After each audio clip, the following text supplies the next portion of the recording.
के लिए। आज दिन बुधवार दिनांक 17 अगस्त 2022 और आज के हमारे संदेश का शीर्षक है परमेश्वर के उद्देश्य को जानो। हमारा आरंभिक वचन लिया गया है इफिसियों अध्याय 2 वचन 10 एएमपीसी अनुवाद से, जो कहता है, क्योंकि हम परमेश्वर के निज हाथों की रचना, उसकी कार्य कुशलता हैं, मसीह यीशु में पुनः रचित नए जन्मे, ताकि हम उन भले कामों को करें जिसे परमेश्वर ने हमारे लिए पूर्व नियोजित किया, पहले से योजना बनाई कि हम उस मार्ग में चले जिसे उसने पहले से तैयार किया, ताकि हम उसमें चले अच्छे जीवन को जीते हुए, जिसका उसने पूर्व प्रबंध किया और हमारे जीने के लिए तैयार किया। Hallelujah, praise Lord. एक नए जन्मे व्यक्ति के रूप में परमेश्वर के द्वारा उत्कृष्ट रूप से आपके जीवन की योजना बनाई गई है और पूर्व नियोजित किया गया है। वह केवल चाहता है कि आप मूल योजना पर चलो।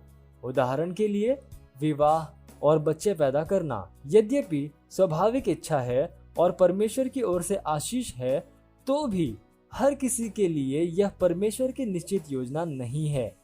मत्ती अध्याय 19 वचन 10 से लेकर 12 और यशाया अध्याय 56 वचन 4 और पहला कुरिन्थियों अध्याय 7 वचन 1 से लेकर 40 में आप पढ़ सकते हैं।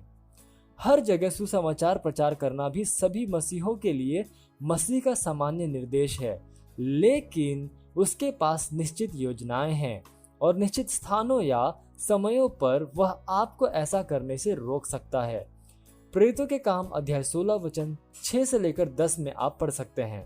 कुछ लोगों ने ऐसे बच्चों को जन्म दिया है जिसे शायद कभी जन्म नहीं लेना चाहिए था।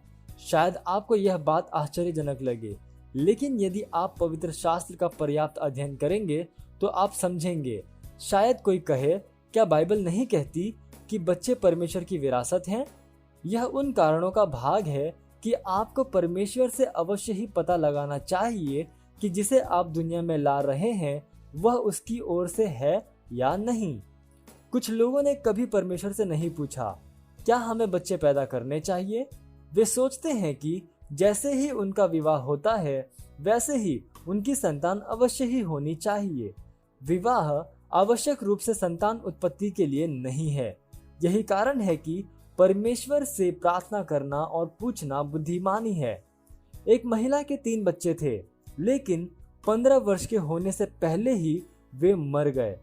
शायद आप आश्चर्य करें कि परमेश्वर ने उसे ऐसी एक परीक्षा में क्यों गुजरने दिया, लेकिन जो सवाल आप नहीं पूछ रहे हैं वह है, सर्वप्रथम क्या उन बच्चों को जन्म लेना चाहिए था?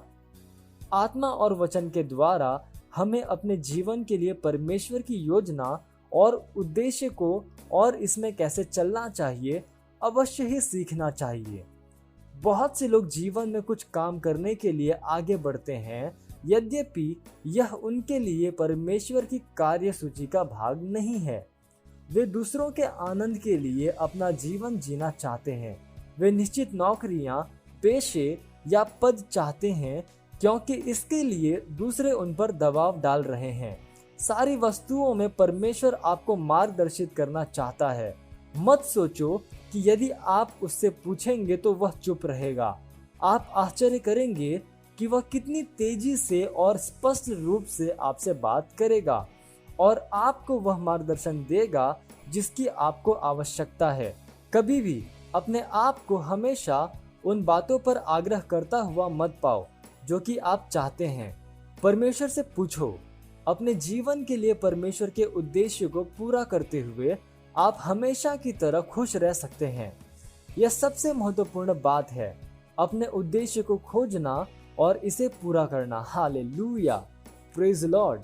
ये समय है प्रार्थना का। आप जहाँ कहीं पे भी हैं, अपने पवित्र हाथों को उठाकर अपनी आंखों को बंद करके मेरे पीछे ये प्रार्थना कर सकते हैं। बोलिए, प्यारे पिता, आपको महिमा देना और आपकी सत्यनिष्ठा को व्यक्त करना हर दिन मेरा नंबर 1 जुनून, खोज और उद्देश्य है। मैं सारी बुद्धि में और आत्मिक समझ में आपकी इच्छा के ज्ञान से भरा हूँ। सारी वस्तुओं में आपको प्रसन्न करते हुए और भले कामों को करते हुए, जिसे आपने समय से पहले ही मेरे लिए पूर्व नियोजित किया, प्रभु यीशु के नाम में, आमीन। Hallelujah, praise Lord. आप अतिरिक्त अध्ययन में पढ़ सकते हैं इब्रानियों अध्याय 10 वचन 7 और प्रेरितों के काम अध्याय 26 वचन 16 और कुलुस्सियों अध्याय 4 वचन 17। हालेलुया। आप एक वर्षीय बाइबल अध्ययन योजना में पढ़ सकते हैं पहला कुरिन्थियों अध्याय 2 और भजन संहिता अध्याय 107 से लेकर 108। और आप 2 वर्षीय बाइबल अध्ययन योजना में पढ़ सकते हैं फिलिपियों अध्याय 4 वचन 1 से लेकर 7 और इर्मिया अध्याय 2। हालेलुया।